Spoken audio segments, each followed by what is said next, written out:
মনরেগা নিয়ে কেন্দ্রের বিরুদ্ধে তীব্র আক্রমণ কংগ্রেসের।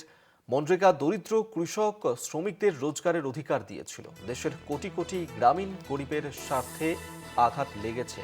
কি বলেছেন সোনিয়া গান্ধী প্রসঙ্গে শুনব। भाई और बहनों नमस्कार।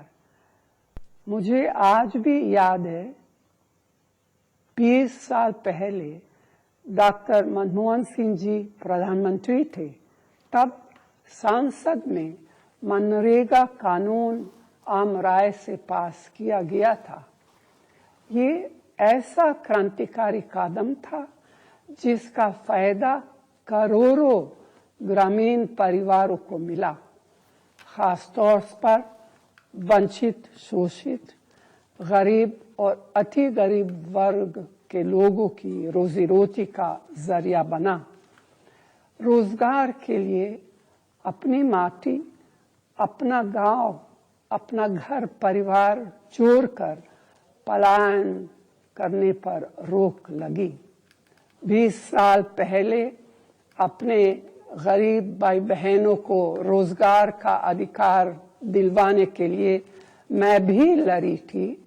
आज भी इस काले कानून के खिलाफ लड़ने के लिए प्रतिबद्ध हूँ। मेरे जैसे कांग्रेस के सभी नेता और लाखों कार्यकर्ता आपके साथ खड़े हैं। भाई और बहनों,